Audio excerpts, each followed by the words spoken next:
friends, welcome back to my YouTube channel Literature Knowledge Hub.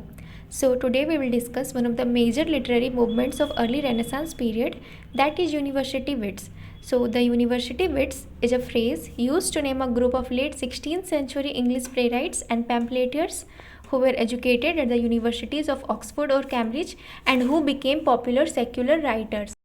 So, the term university wits refer to a group of young dramatists of the early Elizabethan period who were associated with the universities of either Cambridge or Oxford University.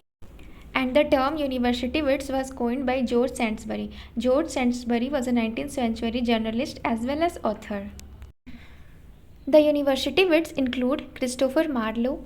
He was the pioneer of the university wits, Robert Greene and Thomas Nash. These all belongs to the Cambridge University, as well as Thomas Lodge and George Pillay, and these both belongs to the Oxford University. Another of the wits, though not university trained, was Thomas Kidd. Thomas Kidd is also sometimes included in the group, though he was not from either of the universities. These university wits played a vital role in the development of English drama. These playwrights were known for experimenting with various forms of verses and dramatic structure. Their works mark a departure from the medieval mystery and morality plays, introducing new themes and styles. So, these university wits were the one who developed the English drama. And the departure of their works introduces new heroic themes as well as styles. Now we will see about this pre-Shakespearean dramatist chronologically. So first we will see John Lilly. He was born in year 1553 and died in year 1606. So John Lilly was an English writer, dramatist and courtier and parliamentarian. He was best known during his lifetime for his two books, Euphues, The Anatomy of Wit, which was published in year 1578, and its sequel, Euphues and His England in 1580. So some of his major works include Euphues, The Anatomy of Wit, Euphues and His England, Campaspe, Sappho and Phao, Galatea, Endymion, Midas, Mother Bombi, Love's Metamorphosis, and The Women in the Moon. These were the major important writings of John Lilly. Now, second is George Pillay. He was born in year 1556 and died in year 1596. So George Pillay was a playwright and poet known for his historical plays and pageants. Some of his works include Edward I, The Old Wives' Tale, The Battle of Alcazar, The Arrangement of Paris, David and Bathsheba, The Troublesome Reign of John, King of England. Next one was Robert Greene. He was born in year 1558 and died in year 1592. Robert Greene was a versatile writer contributing to various genres including drama, prose and pamphlets. His major works include Friar Bacon and Friar Burgundy. Next one was Thomas Kidd. He was born in year 1558 and died in year 1594. So Thomas Kidd was an English playwright and the author of the famous Spanish tragedy and one of the most important figures in the development of Elizabethan period.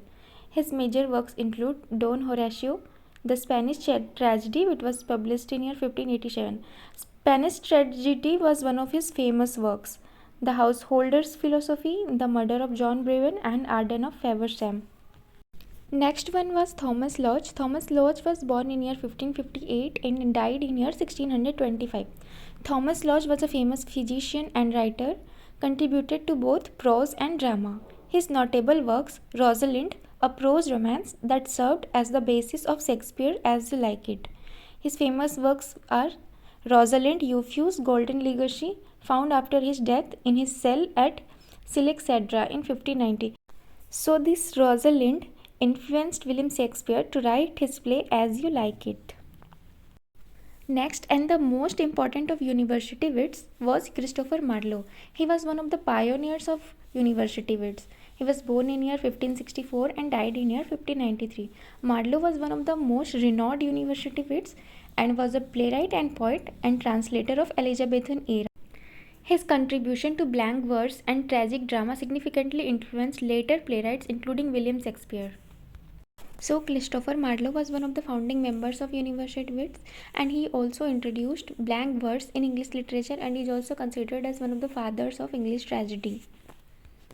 So some of his major works include Hero and Leander, Tamburlaine the Great, The Jew of Malta, Edward II, The Tragical History of Dr. Faustus and Dido the Queen of Carthage. These all were tragedies of Christopher Marlowe, and his first tragedy was Tamburlaine the Great. With the production of Tamburlaine the Great, he received recognition and acclaim. And his Hero and Leander was his unfinished work, which was later completed by George Chapman. Next one was Thomas Nast. He was born in year 1561 and died in year 1601. So Thomas Nast was an Elizabethan playwright, poet, satirist, and significant pamphleteer. His works often displayed a sharp wit and criticism of contemporary society. He criticized the ways and writings of the contemporary society. So his major works include Terrors of the Night. His one of the most famous works was The Unfortunate Traveler, and Have With You to Saffron Walden is one of his works. Now we will see some of the common features of their writings. So these university wits were mainly dramatists. They used heroic themes in their writings. Heroic themes were very common in their writings. Great fullness and variety common were there. Long selling speeches and often bombastic or big words were used by all. High sounding lines and magnificent epithets were used by them. Their themes are mainly tragic in nature. If you like my video, please don't forget to subscribe.